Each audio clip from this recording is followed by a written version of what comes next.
Nós estamos praticamente encerrando a carta de Paulo aos Filipenses, essa carta onde nós aprendemos, acima de tudo, a alegria do Senhor e também a responsabilidade que temos como crentes de sermos santos neste mundo.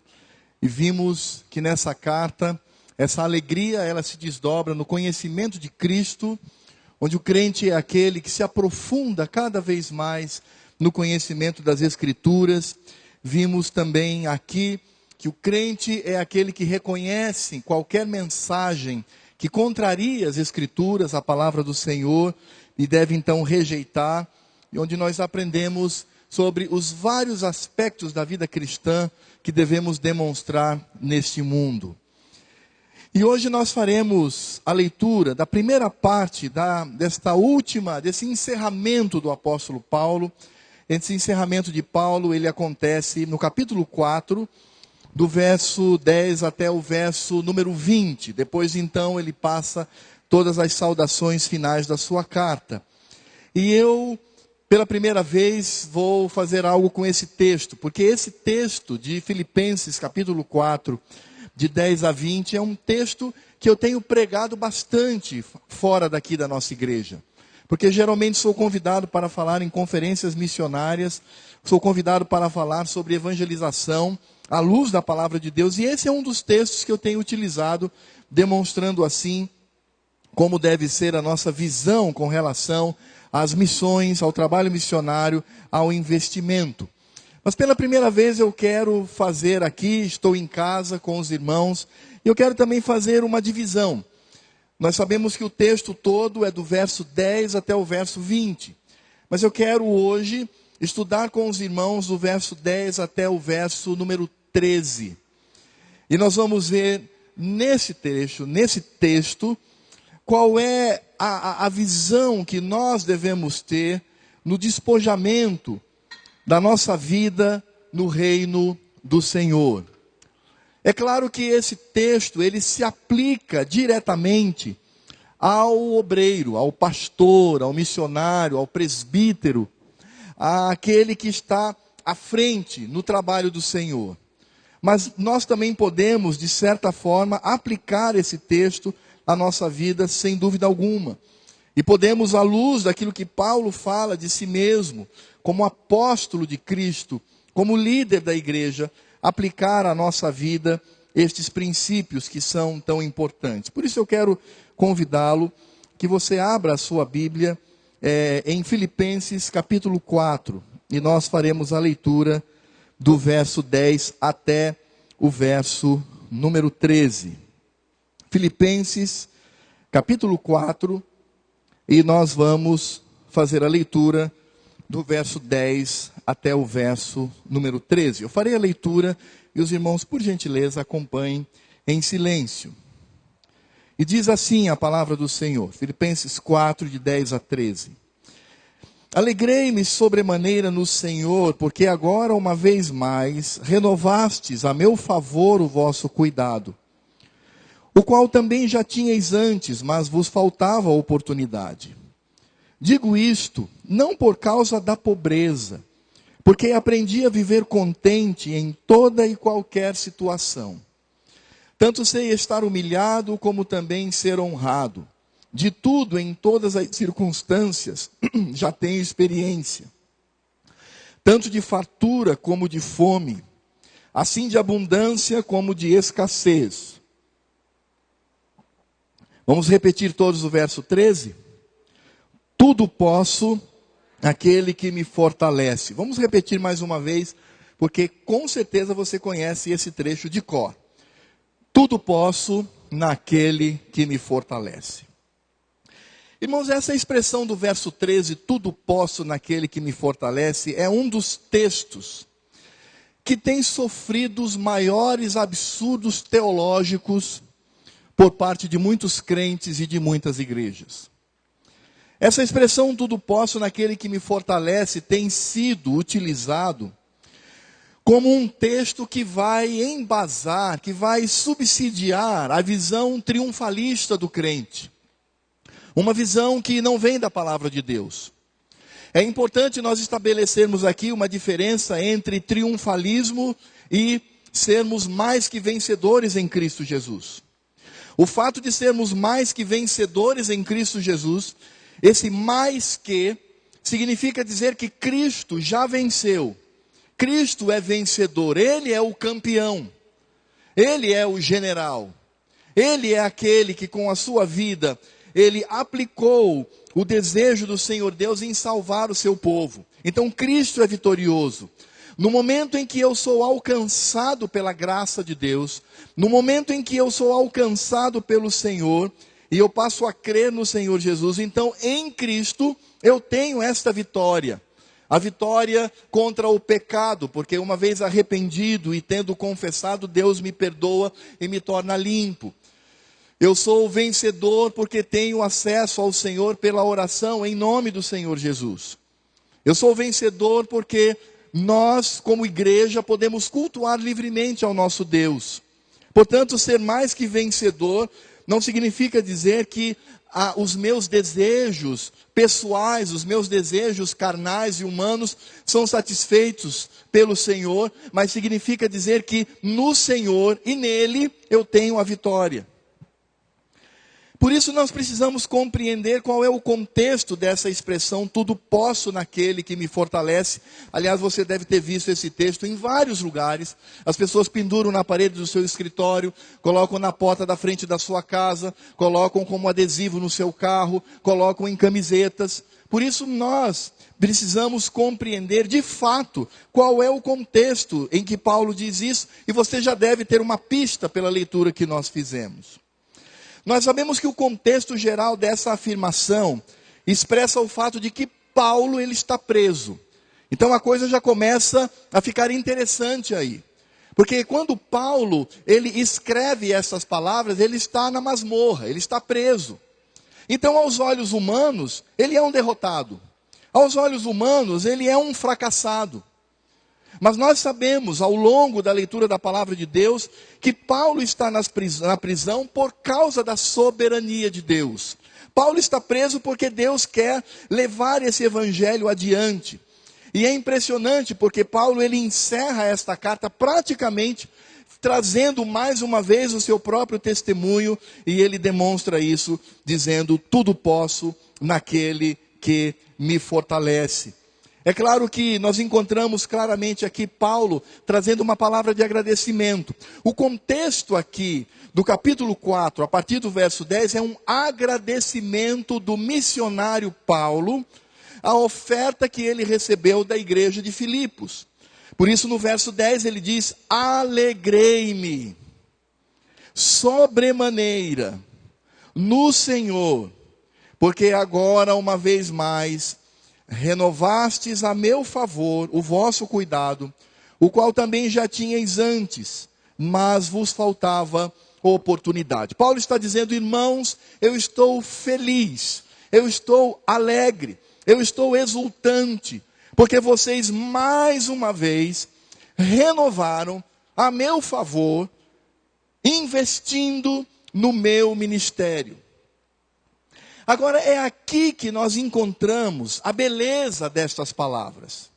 Porque quando Paulo agradece, e aí nós poderíamos pensar que a expressão tudo posso naquele que me fortalece, talvez Paulo poderia dizer assim: está vendo como eu estava carente, fizemos um círculo de oração, nós jejuamos, buscamos ao Senhor, e Deus então respondeu, movemos o braço de Deus, e agora eu tenho fartura. Não, não é esse o contexto. Embora é claro que a oração, ela deve ser feita da maneira como nós aprendemos há 2 quartas-feiras com o pastor Heleno, que de forma brilhante trouxe qual é o papel da oração diante da soberania de Deus. Então você que não veio, vai ficar meio que voando, mas quem veio entende exatamente o que o pastor Heleno trouxe como obediência ao Senhor, demonstração da nossa pequenez, da nossa falência diante de Deus. Claro que devemos orar, devemos clamar ao Senhor, devemos buscar ao Senhor e orar pela nossa fraqueza para que Deus nos ajude. Mas Paulo, quando ele fala alegrei-me sobremaneira no Senhor, de imediato ele vai demonstrar que esta alegria não está no fato fato dele agora ter dinheiro. Antes ele não tinha dinheiro, agora ele tem. Ele era pobre, agora ficou rico. Não é este o ponto da alegria do apóstolo Paulo. E nós vamos encontrar isso de forma muito clara no verso número 11. E Paulo ele começa aqui a desenvolver a visão que ele tem de si mesmo e da oferta que ele recebeu. E de imediato, quando ele diz assim: irmãos, eu estou sobremaneira alegre no Senhor, porque vocês mais uma vez renovaram a meu favor todo este cuidado.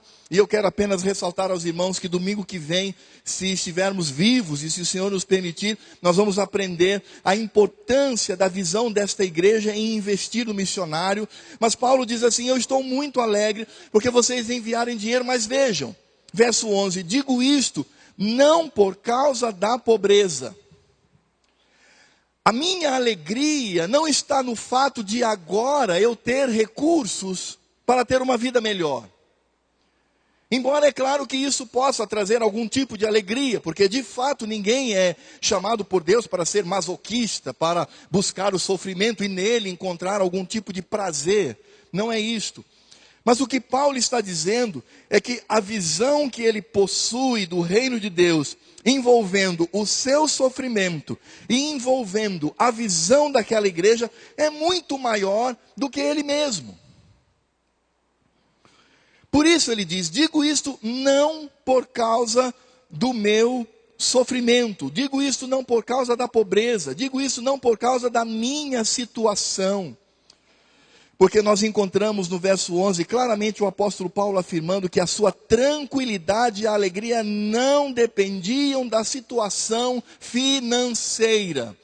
Irmãos, isso é algo precioso para nós, porque há tantas pessoas que estão morrendo, que estão adoecendo, que estão perdendo o sabor da vida, que estão trilhando uma jornada miserável por causa da má utilização do dinheiro, por causa da visão errada que possui do dinheiro, por causa desta visão que nos achincalha, nos achata, nessa sociedade onde o importante é consumir, nessa sociedade onde ser abençoado é ser rico, nessa sociedade onde o que mais importa é ter saúde e dinheiro para comprar tudo que o meu coração deseja. Nós somos esmagados por uma sociedade dessa forma. Por isso, quando nós vemos, por exemplo, um irmão que abre falência, nós não paramos para pensar: o que será que Deus quer ensinar para este irmão? Ou quando aquele outro irmão ele está desempregado e ele está lutando em busca de um emprego, nós não pensamos: o que será que o Senhor está querendo realizar na vida dele? Não, nós já olhamos como um fracassado, como um desesperado, como alguém que precisa de ajuda, alguém que a vida acabou, e enquanto ele não ajeitar a sua vida financeira, ele certamente é alguém derrotado. Essa visão é errada. É por isso que tem muito crente que adoece por causa de dinheiro. É por isso que existe muita gente que, mesmo tendo o chamado de Deus para a obra do Senhor, quer seja para pastorado, quer seja para missões, não vai. Porque para ele o mais importante é o dinheiro, é a satisfação, é a segurança. Não, eu só vou para o campo missionário se eu obtiver uma absoluta segurança financeira. Senão eu não vou. E por favor, eu não estou aqui dizendo que a obra missionária deve ser irresponsável. Ao contrário, todo missionário ele precisa levantar o seu sustento e deve sim fornecer aos seus filhos o conforto necessário no campo, porque Deus, quando nos chama, Ele não centraliza o sofrimento em si. Mas o que eu quero dizer é que nós muitas vezes centralizamos a nossa estabilidade emocional no maldito dinheiro, porque aí o dinheiro se torna maldito. Ele não é bendito, utilizado para a glória do Senhor. Ele é maldito, utilizado para a minha própria glória. Por isso Paulo já havia vencido essa fase da sua vida. Digo isto não por causa da pobreza, porque aprendi a viver contente em toda e qualquer situação. Você já imaginou de manhã cedo seu filho chorando de fome, não tendo o que comer, e você obter ali contentamento?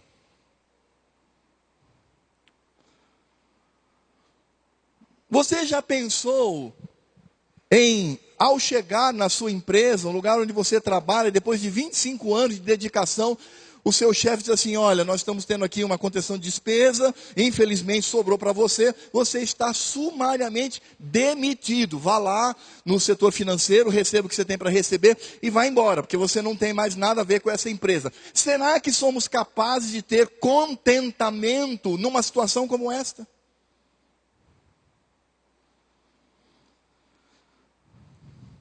O apóstolo Paulo, ele usa uma expressão muito profunda aqui.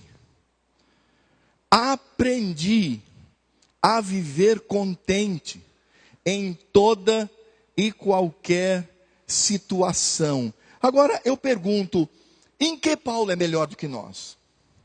Será que Paulo era um super crente? Ele pertencia a uma casta de crentes? Alguns acreditam nisso, não é?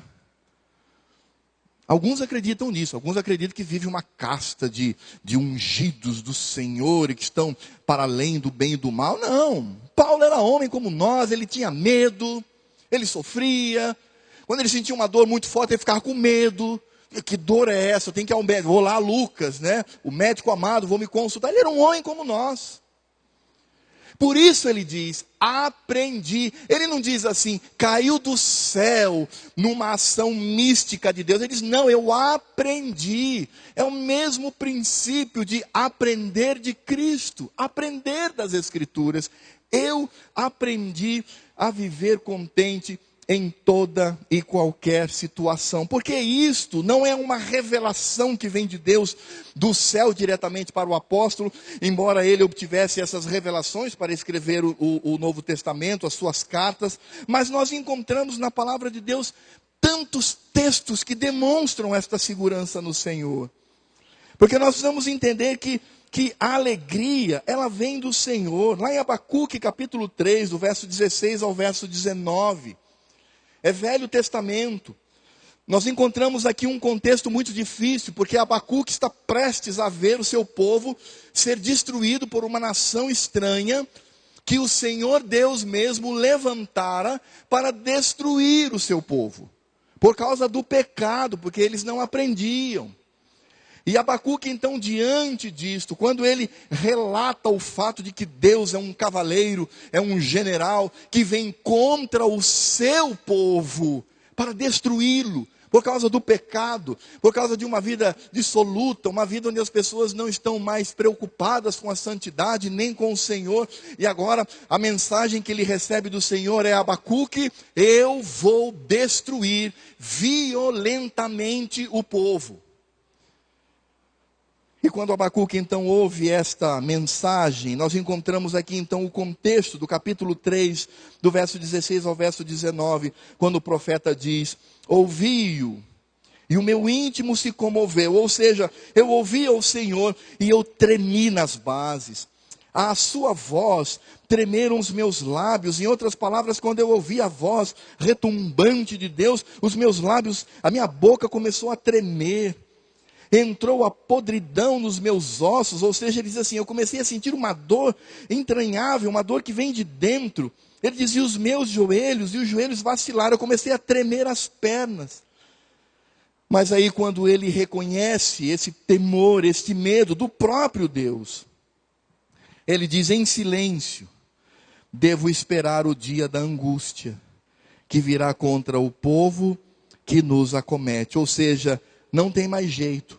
Eu vou apenas me sentar e ver a destruição do povo, destruição vinda do Senhor, por causa do nosso próprio pecado.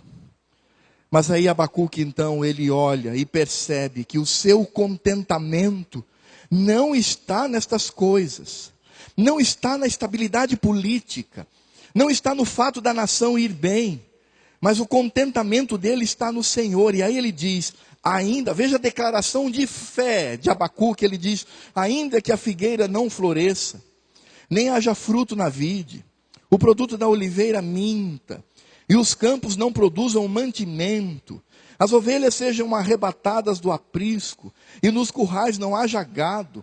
Todavia eu me alegro no Senhor, exulto no Deus da minha salvação. Abacuque está dizendo, a minha alegria não está nisso. Eu estou tremendo, estou com medo, é uma coisa avassaladora, mas a alegria indizível e cheia de glória, o contentamento do meu coração, não está nestas coisas, mas está no Deus da minha salvação.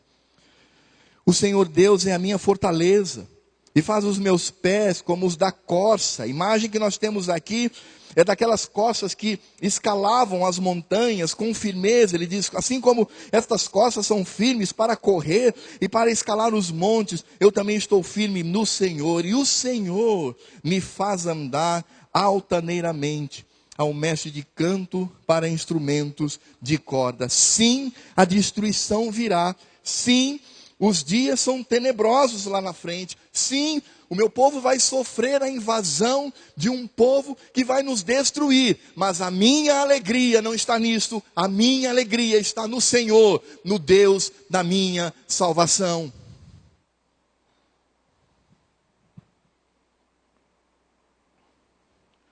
Por isso Paulo diz, digo isso não por causa da pobreza, irmãos. Eu não estou contente porque agora tenho dinheiro. Porque eu aprendi de uma vez por todas, como Abacuque e tantos outros servos do Senhor, a viver contente em toda e qualquer situação. O apóstolo Paulo, ele aprendeu a manter a sua postura interior, independente da exterior. Por isso, quando nós olhamos para o verso 12, ele diz assim, tanto sei estar humilhado, como também ser honrado, de tudo em todas as circunstâncias já tenho experiência, tanto de fartura, como de fome, assim de abundância, como de escassez. Quando o apóstolo Paulo utiliza essa expressão, já tenho experiência, Paulo, de uma forma até misteriosa, ele utiliza um termo que era utilizado para as religiões de mistério. Era como aquele novato que entrava numa religião de mistério, e claro que Paulo aqui não está dizendo que participava de uma religião de mistério, porque ele era servo do Senhor, ele usa apenas a imagem, a cena, como aquele jovem que entra e não conhece nada, e agora lhe são revelados todos os segredos daquelas religiões de mistério, e agora ele passa a conhecer e a viver todo esse mistério. Paulo utiliza essa imagem para dizer, eu já tenho experiência, eu já aprendi de fato no Senhor, me foi revelado pelo Senhor isto. O que era oculto, o que era um mistério para mim, agora é do meu total conhecimento. Irmãos, quantos e quantos e quantos crentes que são salvos, mas que ainda não conseguiram aprender, ter na sua mente a revelação pela palavra de Deus, o mistério do contentamento em Cristo. Possivelmente o apóstolo Paulo, ele nos traz uma pista dessa experiência adquirida em 2 Coríntios, capítulo 12, de 7 a 10, é um texto bastante conhecido. Abra lá a sua Bíblia, por gentileza. E em 2 Coríntios 12, de 7 a 10, Paulo vai falar de uma experiência pessoal. E ele diz assim, e para que não me ensoberbecesse com as grandezas das revelações, foi-me posto um espinho na carne. Agora, irmãos, esse espinho na carne, no apóstolo Paulo, não é qualquer coisa não. Não é coisa pequena não. Não foi uma espinha que inflamou, ou o cabelo que criou caspa, ou, sei lá, perdeu a estreia do filme no cinema, terminou com a namorada. Não era isso não. O apóstolo Paulo, ele diz que esse espinho na carne era um mensageiro de Satanás que vinha esmurrar o seu rosto. A palavra esbofetear não é tapinha de luva, não, aquelas luvadas de pelica que os os espadachins utilizam, desafiando o seu oponente, né? Tira a luva e vapo, é o desafio para onde não é essa luvadinha, não. A expressão aqui traduzida por esbofetear é murro. É como se alguém segurasse você por trás, prendendo as suas mãos, e alguém na sua frente fala, agora posso esmurrar? Pode. E ele leva o seu punho para trás e traz com toda a força, batendo no seu rosto. E quem estava fazendo isso era Satanás. Por isso Paulo diz, isso é como uma estaca, como um pedaço de pau enfiado no meu corpo, que dói, que inflama, que incomoda. E ele continua, por causa disso, 3 vezes pedi ao Senhor que o afastasse de mim. Eu não sei se essa expressão 3 é porque de fato ele orou 3 vezes para Deus, ou se essa era uma expressão idiomática para algo que não tem número. Você não pode, seja incontável o número de vezes. Não sabemos, mas pelo menos ele diz isso. Por causa disso, 3 vezes pedi ao Senhor que o afastasse de mim. Então ele, o Senhor, me disse. Aqui vem o aprendizado. Aqui vem a revelação dessa experiência com Deus.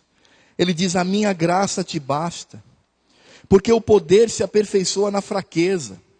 Em outras palavras, Deus estava dizendo o seguinte, uma expressão que talvez vá chocar alguns aqui, mas é como se Deus estivesse dizendo, não, Satanás está sendo meu ministro, meu servo para fazer isso na sua vida, porque eu tenho algo a fazer no seu coração. Primeiro, demonstrar que a minha graça, ela se sobrepõe a tudo que existe na sua vida, que vai para além da sua saúde, do seu bem-estar.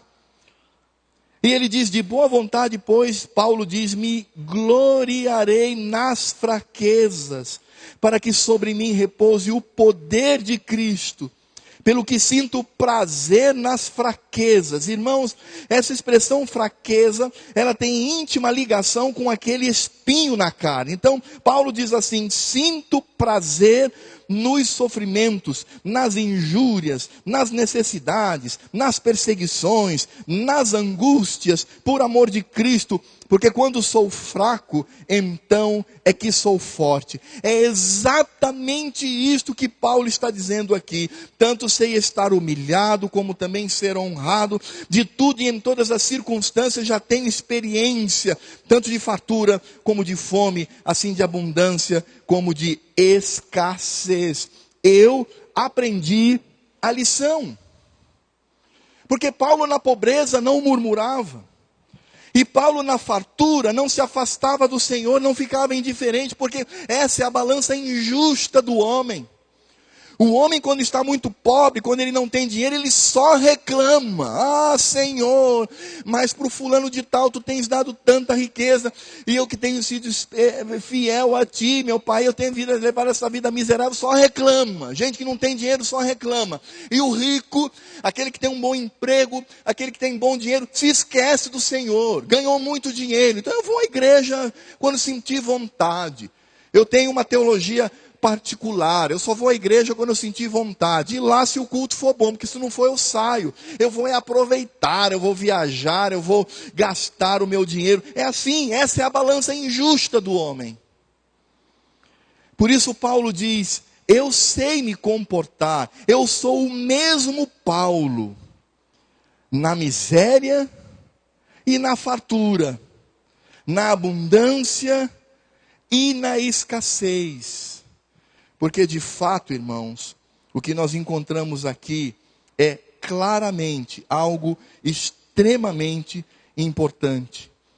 Paulo tinha comunhão com Deus. Você sabe onde está o maior problema de crentes que não conseguem viver essa experiência do apóstolo Paulo? Crentes, salvos. Não estou falando de descrente, não estou falando de ímpio, estou falando de crente. É porque lhes falta comunhão com Deus. Lhes falta intimidade com o Senhor. Estas pessoas, elas demonstram um relacionamento com Deus superficial. É muito superficial. A oração é superficial, A vida é superficial, a sua atitude é superficial, a sua intimidade com Deus é superficial. Ele é crente, e é mesmo. Ele é salvo, de fato é, porque a salvação não depende de nós, depende da graça e da soberania de Deus. Mas ele é superficial com Deus, ele não é profundo.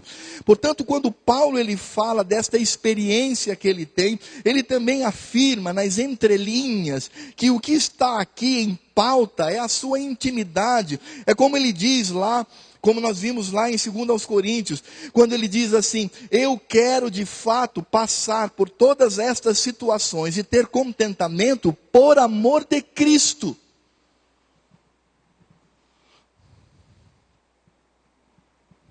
Portanto, o que nos falta, amados, é intimidade com Deus.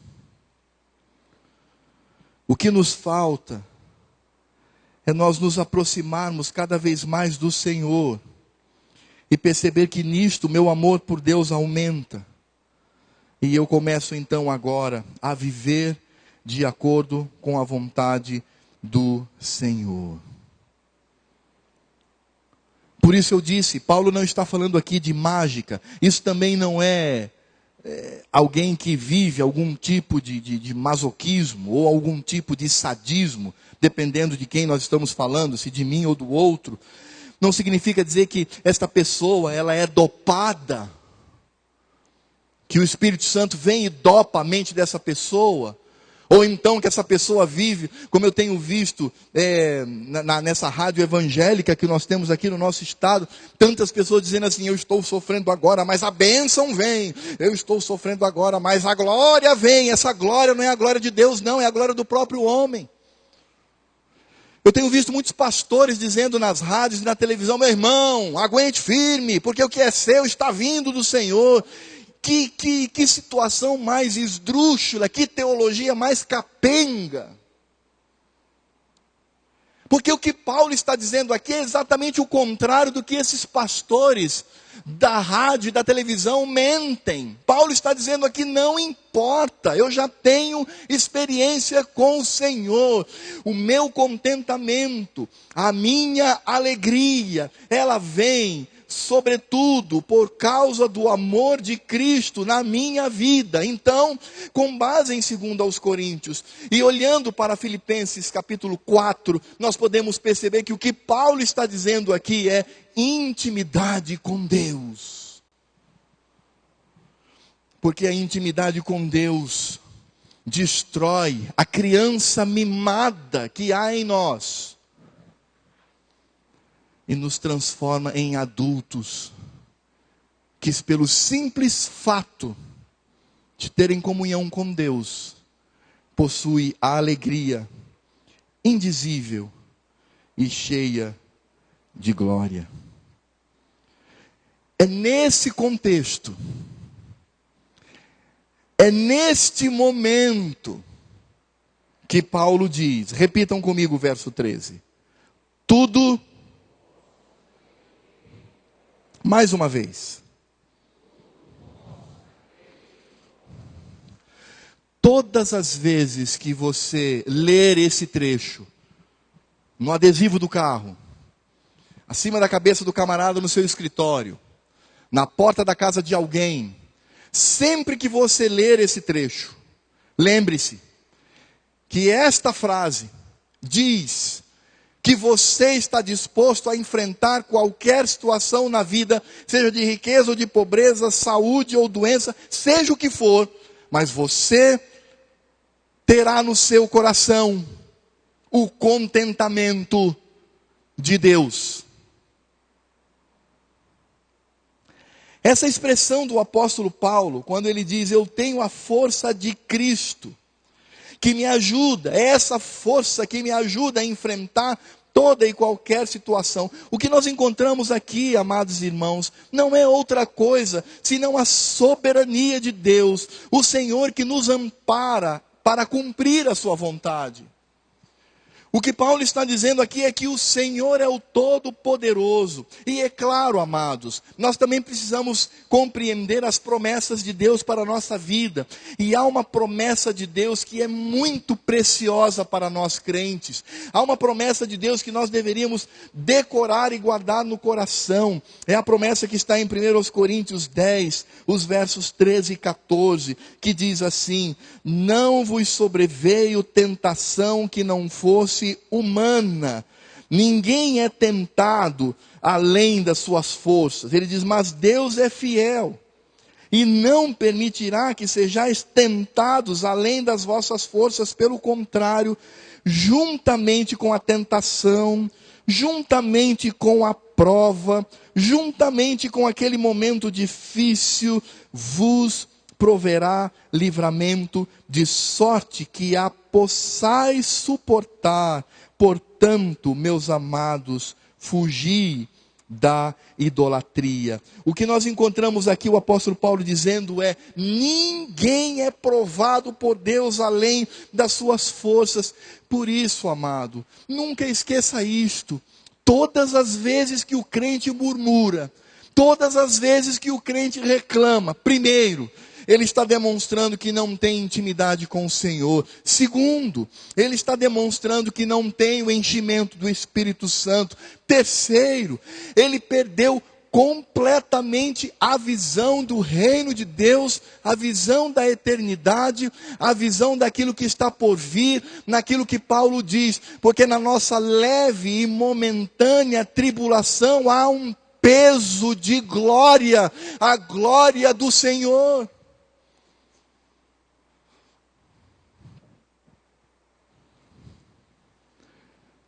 Por isso o crente não reclama. O crente, ele busca o Senhor. O apóstolo Paulo, ele demonstra isso com tanta clareza. Por isso ele diz, sabe por que eu tenho essa sustentação para manter o meu contentamento em toda e qualquer situação? Paulo não está dizendo aqui que é estoico. Os estoicos eram filósofos na época do apóstolo Paulo que diziam o seguinte: o homem não pode manifestar nenhum tipo de emoção. O cara chega lá e fala assim: sua mãe acaba de morrer. Seu filho está preso, que é um ladrão. Rapaz, você ganhou 30 bilhões de reais, você é o homem mais rico da Grécia. Era isso que eles diziam. Os estoicos diziam assim: não manifeste nenhuma emoção. Isso é desumano, isso é ridículo. Os estoicos que me perdoem, mas eles estavam errados. Paulo não está dizendo isso. Paulo está dizendo que ele, por amor de Cristo, sofre tudo isso, e ele sabia que existia uma força que o sustentava em toda e qualquer situação. Em outras palavras, é como se Paulo estivesse dizendo aqui, e eu vou de fato aqui trazer um neologismo, uma palavra inventada. A palavra inventada que eu vou trazer aqui é empoderar, ou seja, alguém que concede poder. Então é como se Paulo dissesse assim: em tudo sou forte naquele que me empodera. Eu sou forte na miséria, eu sou forte no câncer, eu sou forte na saúde, eu sou forte na riqueza, eu sou forte quando todos estão ao meu lado, eu sou forte quando sou perseguido, eu sou forte em qualquer situação, porque quem me empodera, quem me dá forças é Cristo.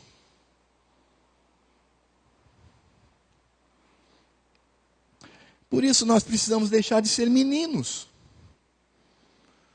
Ai, pastor, eu não consigo aquele emprego, mas eu vou conseguir, porque tudo posso naquele que me fortalece. Dá vontade de dizer: deixa de ser menino, porque não é isso que o texto está dizendo. Ah, pastor, eu estou aqui sofrendo, mas a minha bênção vem. Quem sabe piorar mais a sua situação, para você ser uma testemunha viva. Talvez essa doença que está no início vá corroer o seu corpo, para você demonstrar com a sua vida que você de fato é do Senhor. É como certa vez o pastor Júnior contou, muito conhecido aqui de alguns.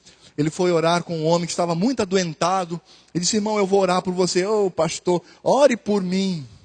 E ele começou a orar: Senhor, abençoa esse irmão. Irmão, amém. Senhor, for da tua vontade, tu és poderoso, cura este irmão, tira a enfermidade. Ele, amém. Senhor, traz para ele a saúde perdida, e que ele possa te servir melhor. Amém. Aí o pastor Júnior disse, mas Senhor, se for da tua vontade que ele padeça no fundo desta rede, carcomido por essa doença, mantenha a estabilidade da fé e da alegria. Aí aquele irmão disse, não pastor, aí não. Nós somos meninos. E como meninos, nós aplicamos esse texto da forma mais absurda possível. Em tudo sou forte, na miséria ou na abundância, porque é o Senhor que me fortalece.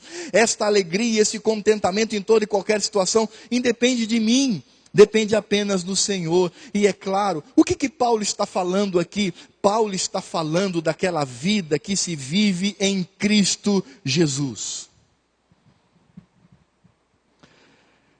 Irmãos, eu gostaria de concluir esta meditação nesta frase, tudo posso naquele que me fortalece, trazendo com honestidade o real significado desta frase nas Escrituras. Eu gostaria de fazer duas aplicações na vida dos irmãos. A primeira é que este segredo, esta vida com Deus, ela acontece quando nós descobrimos que devemos ser submissos ao Senhor em toda e qualquer circunstância. É o que nós encontramos em 1 Pedro capítulo 5, a partir do verso 6 até o verso 11. Olha só o que Pedro diz aqui. Na sua primeira carta, no capítulo 5, de 6 a 11, ele diz, humilhai-vos, portanto, sob a poderosa mão de Deus, humilhai-vos diante do Senhor, para que ele em tempo oportuno vos exalte, lançando sobre ele toda a vossa ansiedade, porque ele tem cuidado de vós. Então o que nós estamos dizendo aqui não é que agora você vai centralizar o sofrimento em si, ou que no sofrimento em si há a bênção. Não é isso. O que nós estamos falando aqui é de toda e qualquer situação, porque como eu disse, tem crente que fica rico, e a situação dele é tão ruim quanto a daquele pobre. Nesse sentido, Pedro diz, sede sóbrios e vigilantes. O diabo, vosso adversário, anda em derredor como leão que ruge, procurando alguém para devorar. Resisti-lhe firmes na fé, certo de que os sofrimentos iguais aos vossos estão se cumprindo na vossa irmandade espalhada pelo mundo. Ora, o Deus de toda graça, que em Cristo vos chamou à sua eterna glória, depois de terdes sofrido por um pouco, Ele mesmo vos há de aperfeiçoar. Vocês que estão sofrendo, Cristo vai aperfeiçoar. E não somente isso, ele continua, ele vai também firmar. E não somente isso, mas ele continua, ele vai fortificar e fundamentar. A ele seja o domínio pelos séculos dos séculos. Amém. Em primeiro lugar, para que nós possamos vivenciar o que Paulo nos ensina, nós precisamos desenvolver esta submissão ao Senhor e glorificá-lo em tudo que existe, porque de fato o Senhor é o motivo para que o glorifiquemos em toda e qualquer situação. A segunda aplicação que eu quero trazer para os irmãos é de um texto muito conhecido. E além desta submissão ao Senhor, nós precisamos também entender que tudo depende de onde está o meu coração. Se o seu coração está no dinheiro, então você vai ter um problemão. Se o seu coração está na sua saúde plena, você vai ter um problemão. Se o seu coração está naquilo que não é o Senhor, você terá um grande problema. Por isso, este segredo do apóstolo Paulo se trata de um deslocamento do meu coração. É isso que o Senhor Jesus traz, e é o último texto que eu quero ler para os irmãos, como um texto correlato a isso que Paulo nos ensina, que está em Lucas capítulo 12, do verso 22 ao verso 34. Lucas 12, 22 a 34 diz: a seguir dirigiu-se Jesus a seus discípulos, dizendo, por isso eu vos advirto, Não andeis ansiosos pela vossa vida, quanto ao que haveis de comer, nem pelo vosso corpo, quanto ao que haveis de vestir, porque a vida é mais do que o alimento, e o corpo mais do que as vestes. Observai os corvos, ou seja, essas aves imundas, que ninguém quer ter por perto, os quais não semeiam, nem ceifam, nem têm despensa, nem celeiros, todavia Deus os sustenta. Quanto mais valeis do que os urubus, do que os corvos, do que as aves? Qual de vós, por ansioso que esteja, pode acrescentar um côvado, ou seja, meio metro ao curso da sua vida? Se, portanto, nada podeis fazer quanto às coisas mínimas, por que andais ansiosos pelas outras? Observai os lírios. Os lírios eram flores que davam nos vales, que davam um talo grosso, que os pobres arrancavam para transformar em lenha. Lírio não era flor para ornamentar, lírio era mato que servia como lenha para os pobres. Então Jesus diz, observai os lírios. Eles não fiam nem tecem.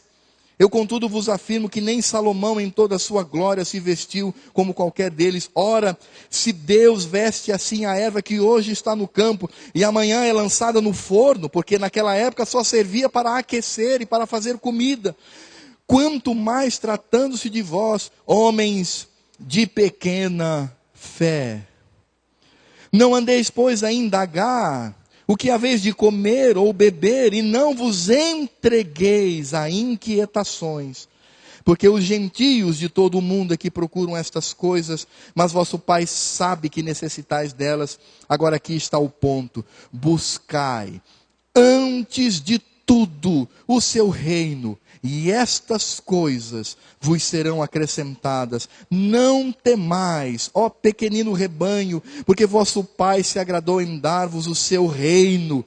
Por isso, esse reino é o reino espiritual, é o reino eterno. Aí então Jesus agora fala como nós devemos tratar os bens materiais. Ele diz, vendei os vossos bens e dai esmola. Fazei para vós outros bolsas que não desgastem, tesouro inextinguíveis nos céus, onde não chega o ladrão, nem a traça consome. Porque onde está o vosso tesouro, onde está aquilo que é mais precioso para a sua vida, onde está aquilo que traz o contentamento ao seu coração, à sua vida, à sua alma, onde está o vosso tesouro, aí estará também o vosso coração.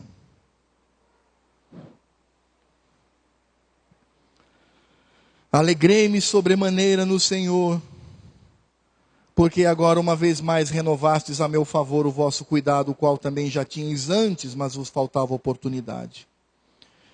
Digo isto, não por causa da pobreza, porque aprendi a viver contente em toda e qualquer situação. Tanto sei estar humilhado, como também ser honrado. De tudo e em todas as circunstâncias já tenho experiência, tanto de fartura como de fome, assim de abundância como de escassez. Tudo posso naquele que me fortalece. Os pastores, missionários e aqueles que vivem do ministério precisam aplicar isso na sua vida. Os crentes em geral precisam aplicar isso na vida. E todas as vezes dizer assim, eu tenho uma promessa do Senhor. Tudo posso naquele que me fortalece. Por isto, independentemente da situação em que vivo, o meu contentamento está no Senhor. Isso só vem com intimidade. Isso só vem com vida séria diante do nosso Pai. Curve a sua cabeça nesse momento. Feche os seus olhos, por favor.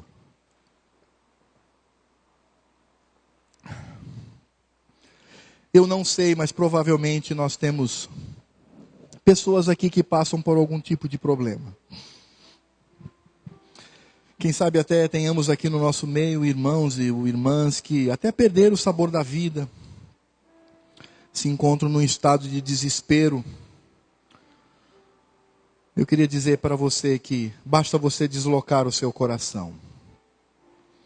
Basta você olhar apenas firmemente para o Senhor. Deus está no controle de todas as coisas. É Ele quem nos fortalece. é Ele quem nos preserva nesta obra. Se você tem amargado esta situação, por favor, entregue-se ao Senhor. Você é crente, é salvo. Não estou dizendo que você não é crente nem salvo, mas entregue-se ao Senhor. E tenha intimidade com Deus. E leve o Senhor Deus a sério. Porque aí você vai poder dizer como Paulo: tudo posso naquele que me fortalece. O meu contentamento ninguém arrebata. Podem arrebatar o meu dinheiro, podem arrebatar com a minha saúde, podem destruir o meu corpo. Mas o meu contentamento este ninguém retira, porque vem do Senhor. Meu Pai, nós queremos louvar o Teu santo nome por esta palavra, que vem para mim e para os meus irmãos. Ó Deus, obrigado porque o apóstolo Paulo era homem como nós, sujeito aos mesmos problemas, às mesmas emoções, às mesmas instabilidades da vida. Era um pecador, que até se envergonhava muito pelo seu passado antes de conhecer a Cristo. Mas era um homem que buscava o conhecimento profundo das Escrituras.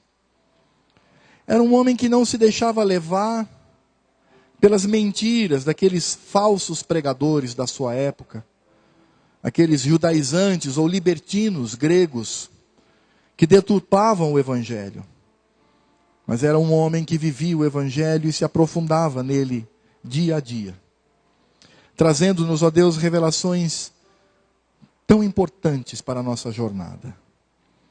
Ó Deus, Paulo não era melhor do que nós. Paulo era um homem, um servo, escolhido pelo Senhor para desempenhar o seu papel no reino, assim como todos nós também temos o nosso papel no reino. Por isso, ó Deus, por favor, desloca o nosso coração. Retira deste mundo, retira dos bens materiais, retira da saúde, ó Deus, e coloca o nosso coração no Senhor. Ajuda-nos, ó Deus, para que enfrentemos com alegria e contentamento toda e qualquer situação da nossa vida. Sobretudo aqueles momentos difíceis, trágicos, quando iremos, sem dúvida nenhuma, precisar do contentamento no Senhor. Por isso, ó Pai, fortalece-nos, porque nós podemos, tudo podemos, nós podemos ter este contentamento em toda e qualquer situação, porque o Senhor nos fortalece. E ó Senhor, desafia e consola aqueles teus filhos que hoje sofrem, para que eles saibam que o Senhor está no comando e para que ouçam a tua voz por meio da tua palavra: a minha graça te basta.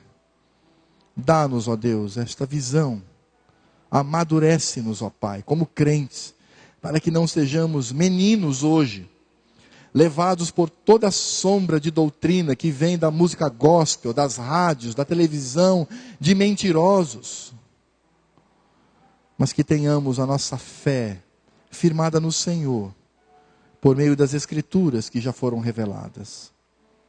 Fortalece-nos, ó Deus, e dá-nos contentamento. Eu não posso aqui, meu Pai, prometer nada a ninguém, a não ser o fato de que, de fato, o Senhor dá contentamento. Quando temos intimidade contigo, quando somos submissos e quando o nosso coração está no lugar certo. Em nome de Jesus. Amém. Quero convidar o pastor Heleno. Antes, porém, o nosso culto está encerrado.